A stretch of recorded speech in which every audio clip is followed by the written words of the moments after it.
Hey, everybody, and welcome back to another episode of Trashed It. I'm your girl, Mel. And I am Missy. And today we have a really special guest who is joining us, and we're going to give her a chance in a moment to introduce herself. But we are super excited to have her. And just to make sure that you know, Trashed It is, of course, where we're using our voices to get rid of the barriers, to get rid of the stigmas that the stigmas of being a woman. So basically, we're taking out the trash. That's what we do on the podcast. That's what we do with the brand. Absolutely. And so we definitely want to go ahead and get into things. So today we have with us Miss Radesha, and so we're gonna give her a chance to introduce herself, and then we're gonna kind of get into some things today, y'all. So Radesha, go ahead and introduce yourself. Hello, everybody. I am Radesha Swope. I am a fitness coach, and I am basically self-taught. I started my fitness journey about 4.5 years ago, and currently I am actually studying for my certified personal trainer certificate, as well as nutritionist and group fitness coach.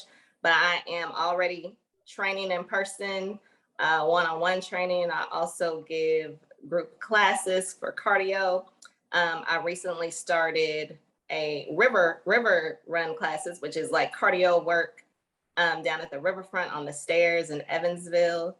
And right now I'm here with these beautiful ladies on Trashed It. All right. Thank you. Welcome. So excited. So usually this is the part of the show where we start out with, I don't have an opinion. I'm just saying, because, you know, some things we don't really have an opinion on. We're just saying. So Missy, you have anything that you don't have an opinion about, you're just saying? Absolutely. I do not have an opinion, but I'm just saying, and my earrings are going to say it all. We know what was passed on the 24th of June. Mel knows how passionate I am about it. Just as a woman, and you will hear me keep saying this, I am trying to feed a baby from my breast and save my uterus at the same time. So until changes are made, I will be wearing these earrings to represent my body and women's bodies everywhere. Thank you. It's Missy for the vag. If you did, right. It's Missy for the vag. So we definitely want to go ahead and get into this topic. So you, Radesha, said that you have been on this fitness journey for 4.5 years. Mm-hmm. Correct.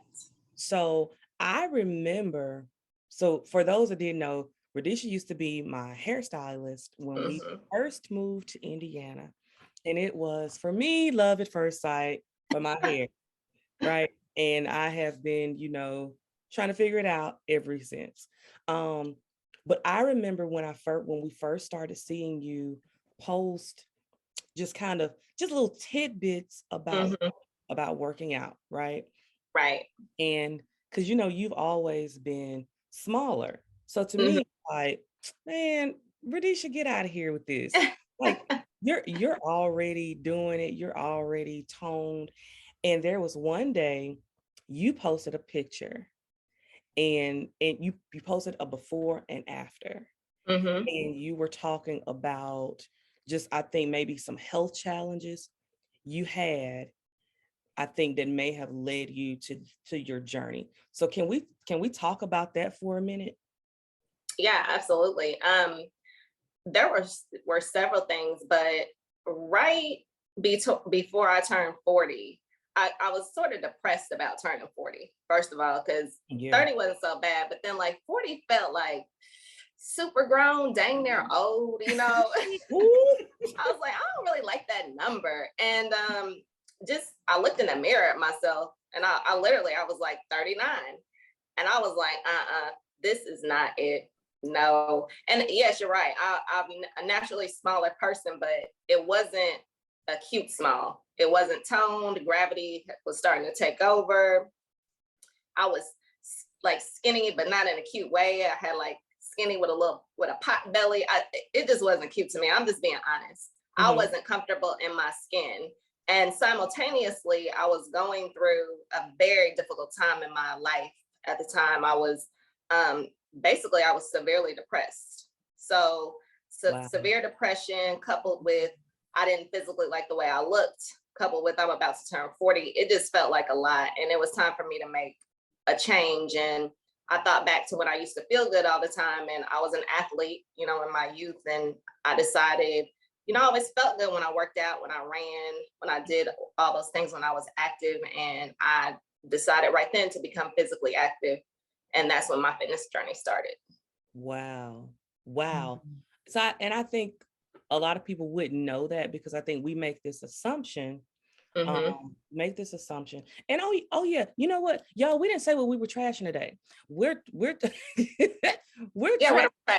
yeah, like we are trashing this stigma that you cannot lose weight after a certain age, that you can't lose weight after having babies. That is never, like, really is never too late, right? Exactly. So just throwing it out there. But I think a lot of times we see someone like you and I never would have assumed that you would think that you're small is unattractive or not cute. Because from the outside looking in, it's like, man, if I could have that body right there, you know. So I think it really goes to show, you know, and Missy, you could jump in, but it really just goes to show that you never know what a person is inwardly dealing with. Absolutely. And that no matter what we see, if the person doesn't see themselves in like a positive light, the size doesn't even matter. Yes, that's I totally agree with that. And I'm sorry, I don't mean to cut you off, Melissa, but I was just gonna say one thing's for sure. I only compare myself to myself. So I'm not comparing myself to any other woman. I'm comparing myself to the best Radesha, which that's what every woman should do. Right. Nobody should compare themselves to other people because we are all so different, especially physically. And I'm not gonna have Kim Kardashian shape, you know, because I'm tall and I'm athletically built. I'm not curvy or Coke bottle shape. So I have to take what God gave me, which is a tall, slimmer, athletic build, and make that the best it can be. So I'm only comparing myself probably to, you know, 25-year-old Radesha, not to somebody else. Absolutely.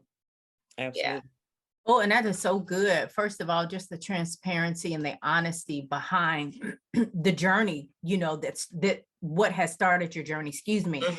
And you know what, the one question I want to know, because of course I'm older than both of you ladies, so I'm in my 50s. And so this, of course, definitely is not the body that I had 30 something years ago. Right. And you're like, oh gosh, this is not cute, or is it attractive, or even is it healthy at that point? So the question I have for you is, how much of a mindset shift was it for you to change? I think it's easier for us to see us in that form and to say it, but to do it is probably the hardest part.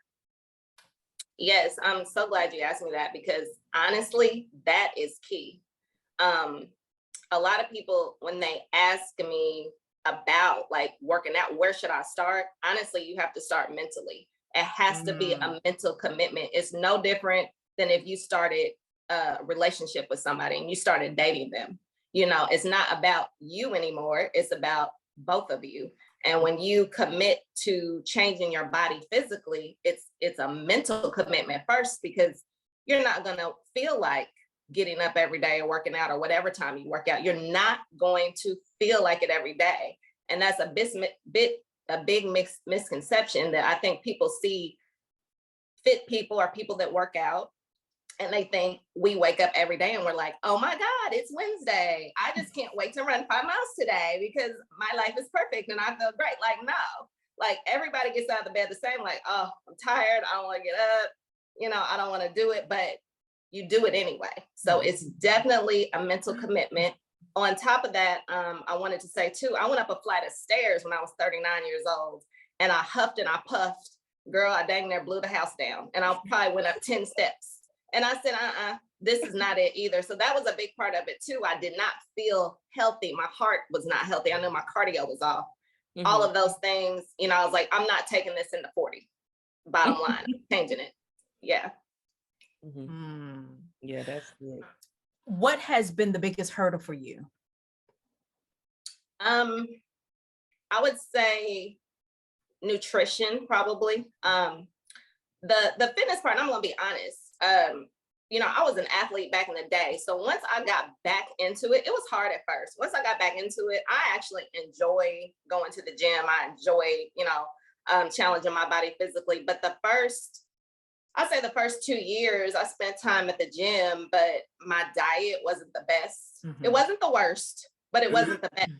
So about 2 years in, you know, I look at myself and I'm feeling much better. I'm not as tired, any of that. I'm looking a lot better, but I still have goals I want to reach physically. And I'm like, man, what is the deal here? I can't, you know, I can't get my stomach quite the way I want to. I can't, you know, get this part quite the way I want to.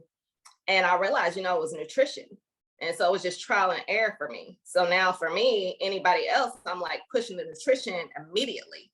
I'm now a vegetarian as the first of the year, but I didn't eat red meat for 3 years. I just ate, you know, fish, chicken, and turkey. And then after that, I phased out the meat totally. I'm now a vegetarian. I don't push anyone else to be a vegetarian, but what I'm saying is my body as a vegetarian, I'm starting to really love it. I'm starting to love the way I feel more than anything.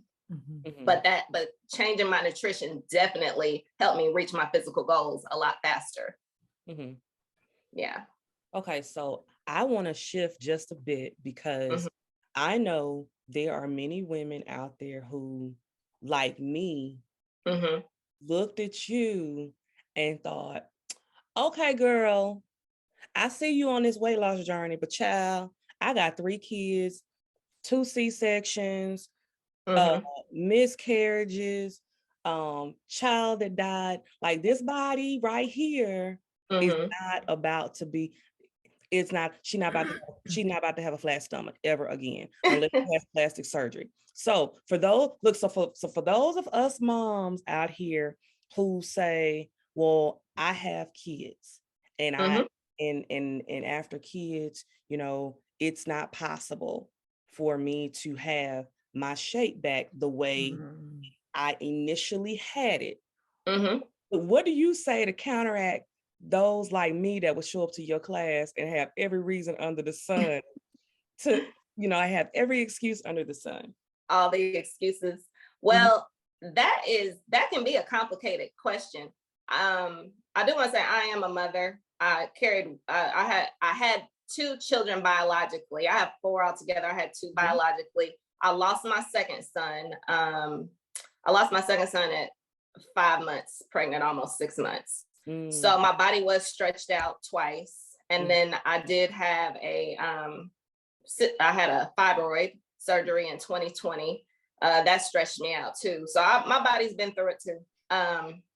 However, all of us are built so differently. Some people have more elasticity in their skin than others. So some people will have babies, as we all know, and you know people with 4 or 5 kids and they look like they had 0. And then you might know a woman that had 1 or 2 kids and her stomach might be stretched out. So a lot of it is just the skin, the elasticity in it. Plastic surgery to me is just a personal choice. But I will say, if you actually have stretched out skin, especially in the belly fat area, you know, where a lot of us, we have that pooch. If you really have that elongated, stretched out skin, which, you know, we call a fupa, like in slang, and the proper word is panniculus. So if you have that, a lot of times the only thing that will take care of that is like a tummy tuck. Girl, I've been trying to tell my husband that this makes sense. But okay, I digress. But it doesn't mean don't work out, because you got to work it. But if it's actually a skin issue, and I've told people that they have asked me, you know, well, can I fix this skin? You know, I have this skin. working exercise is only going to do so much for skin. It's not going to draw skin back in. So that is something women have to, consider when they're going forward on the workout journey. Like, you can get your body in order, but that extra skin, it may not go away. Gotcha. Yeah. Gotcha. Okay. So, all right, I'm gonna go back and I'm gonna say, well, Radesha said. Radesha did not say everybody go get a tummy tuck. I am not. Look, consult your physician. Don't just go making tummy tuck appointments now. Consult the physician. I did not say that. Oh, so all right. So I think Missy, did you have any? I do. And so, of course, going back to the weight part of it, this journey, of course, we literally just came out of a hiatus, if you will. I don't even want to say pandemic anymore, because honey, it has not left. So the 2-year hiatus, I think that we all took, of course, comfort food became more of a nutrition, if you will. I can't speak for everyone else, but for me, of course, at that time I was working from home. So I was at home 24/7. Then life happened. So that made my intake of food that was not so healthy for me, it increased more. How do you think, especially as a nutrition coach and now moving into the personal fitness trainer coaching, how do the two go hand in hand during that time? And that might sound like a very maybe generic question, but I'm realizing, of course, that there's a lot of emotional attachment that we have to food. And for myself, like, I know when there was a situation that came up, Mel and I were talking, and I laid in bed and ate a bag of sour cream and onion Lay's with cheddar chips, because that brought me comfort. It made me feel good right then and there. But about 30 minutes later, I'm like, really, did I need to eat that whole bag, that family size bag? But I was in my feelings. Right. Of course. Now you make a great point. I'd say most of us, and I'm not actually using research with this statement, but I just think as Americans in general, we are not raised to eat right. We are raised to eat for taste. We are not raised to eat to fuel and heal our bodies. So this is just a matter of completely changing everything that you've been taught, that's been put in your mouth since you were old enough to chew.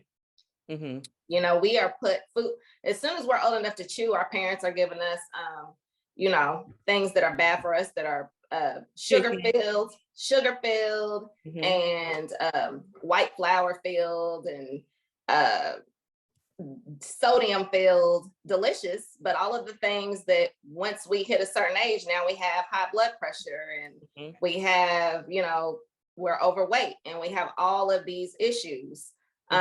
So it's honestly a matter of saying, okay, this is what I've been taught, and now I'm going to change my palate. It won't happen overnight, but it's a matter of just being open to change your palate. Healthy food does not mean it has to be nasty. It can be flavored, but everything doesn't need a bag of salt and sugar on it. And especially, honestly, as Black people, we're raised on soul food. Soul food tastes delicious. Usually it's extremely unhealthy, and it's just because of the way we make it. So it's just a matter of saying, you can eat these things, but not in the amounts that we are normally consuming them. And trust me, I'm a person who loves sugar. And Melissa, I could sit up and eat a whole pack of Oreos right now for breakfast, if but it's just discipline has taught me not to do that. And I don't tend to keep those things in my house. Exactly. If they're there, I can't easily access them. But it's not to say I never eat anything bad for me. It's just not like I used to.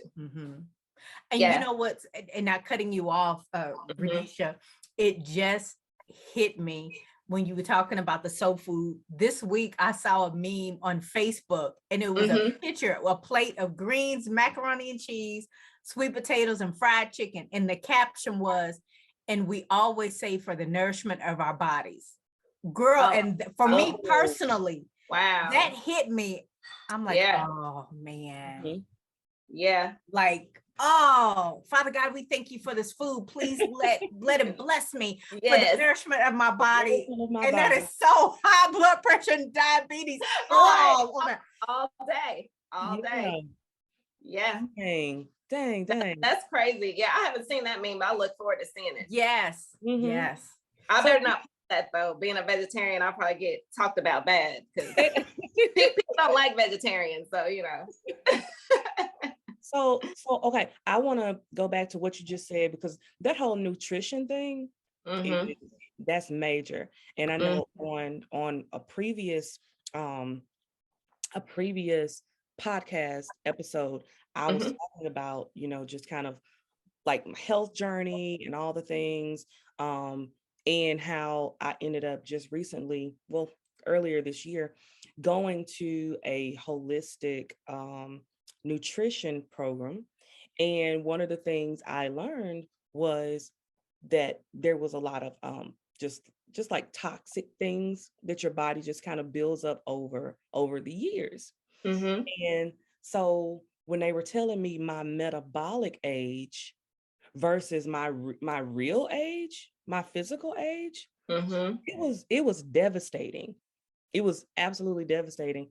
And then they talked about the foods that my body needed Yeah. versus just kind of like just eating to eat, or even it was certain things, say like broccoli, right? Mhm. I needed to lay off of for a certain amount of time because Mhm. they were able to see that the nutrients and the type veggies and proteins my body liked versus what it didn't like eggs. I needed to stay away from eggs for a while. So it's just been this year that I've learned to eat for my health versus just eating for things that taste good.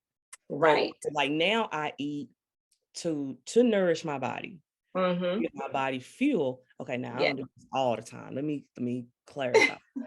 I try daily Yeah. to do that. Um, so yeah, I think that is, man, you make a really good point there. Really good point. So as we get ready to wrap up, and I really feel like we're gonna have to come back and do some more because honestly, I'm over here just kind of wanting to take notes and things. But what are a few things, and I know we talked about this a little, but for those of us who are struggling right now, what are just a few things that we can start right now, right here, today, to just get this journey started? Well, first things first, you have to mentally commit to the journey, period. Like you have to tell yourself, I've got to stick to this. And I would say, set a goal, set a week goal, even to get started. For the next week, I'm going to do these things no matter what. Okay. Okay. So first of all, mentally commit. So that's number one. Because if you're not mentally committed, if you're just doing it to, put a hashtag on Instagram or Facebook, then don't even worry about it. Mentally commit. Second thing is water consumption.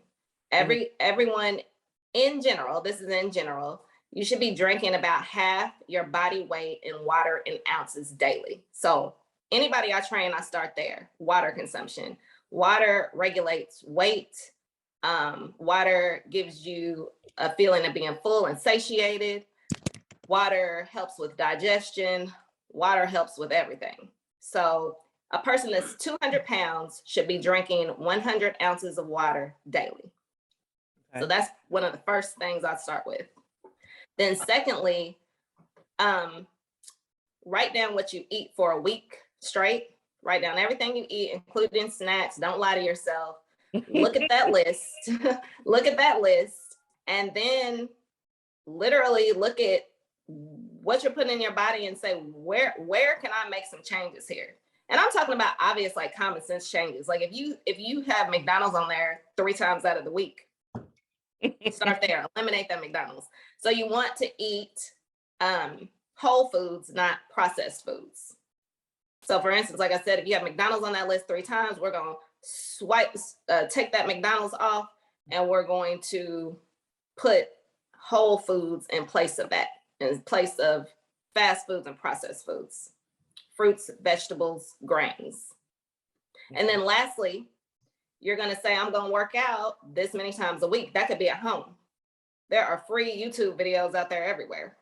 I'm going to work out at home 30 minutes each for 3 times, this week, 30 minutes each, Monday, Wednesday, Friday, Tuesday, Thursday, Saturday. So that's where I would start, but it's all a commitment. It's all a process. It all goes together. It's like peanut butter and jelly. You almost can't do one without the other. I mean, you can, if I had to pick one, I'd say start with nutrition. But if you want to meet the goals, like the woman that we all kind of see in our head that we want to look like, you're going to have to do all of it, put it all together. Okay.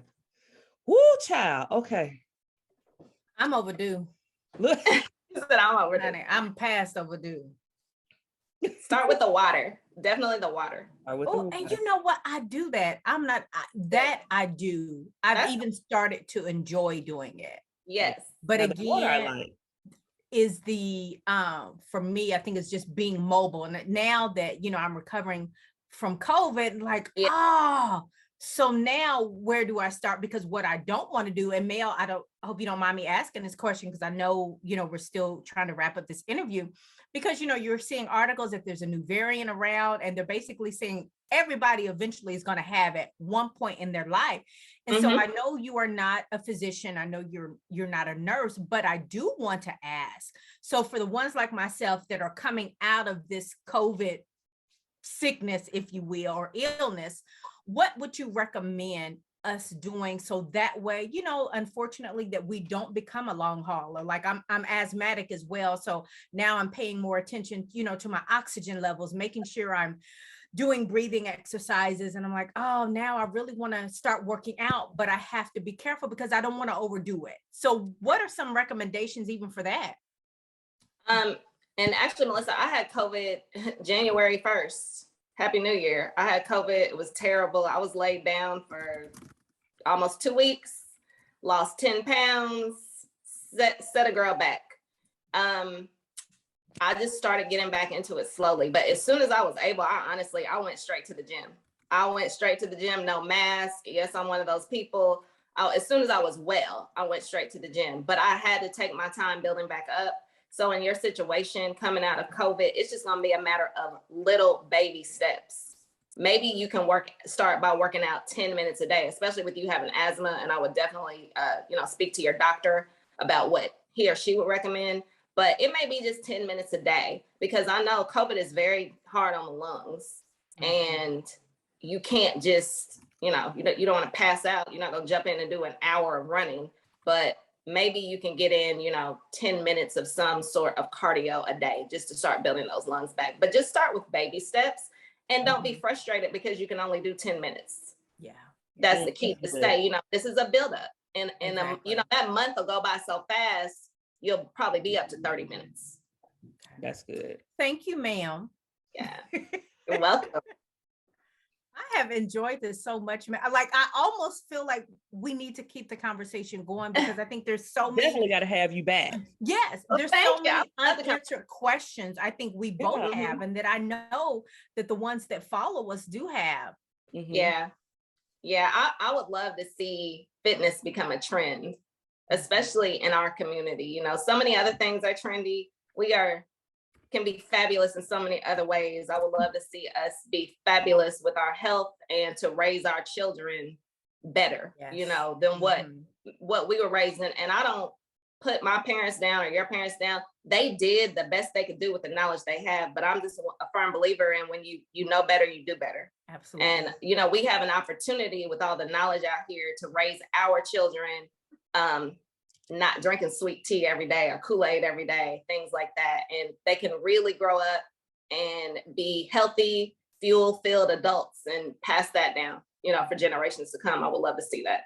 Oh, well, I tell you what, we're going to have you back for part 2. So you just keep your calendar open. We will definitely have you back. I tell you what, to our followers and subscribers, we hope that you truly, truly enjoyed this. But real quick, Radesha, what we want for you to do quickly is just let us know where we can find you, because we know here in the area you are doing some absolutely wonderful and fantabulous things for us getting that hashtag fitness ready, right? So if you can tell us, we know you have classes, we can find you on Facebook doing some of your exercises. Yeah, you can find me on Facebook at Radesha Swope. You can find me on Instagram at Swope Fitness right now.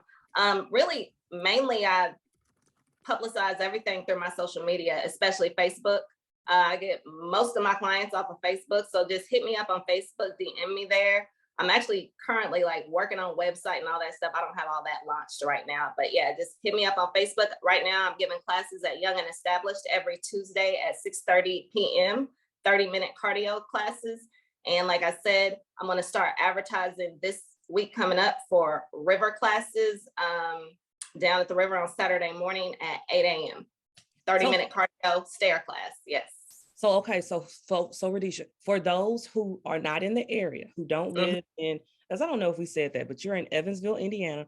But for those who maybe just want to follow you for workout tips, is there like a specific place on your Facebook they can find this, or do you do anything specific for those who are across the nation maybe, but they want to follow Radesha and they want to follow her on this journey? What are you doing for your virtual folks like me?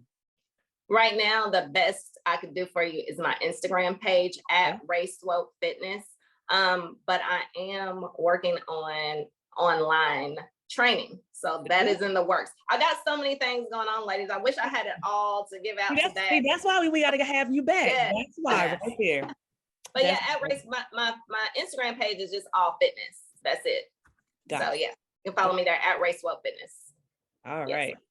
Well, I think that is going to do it for us. So thank you guys for joining us. And we will see you next time. All right, great. See you. Thank you. Bye.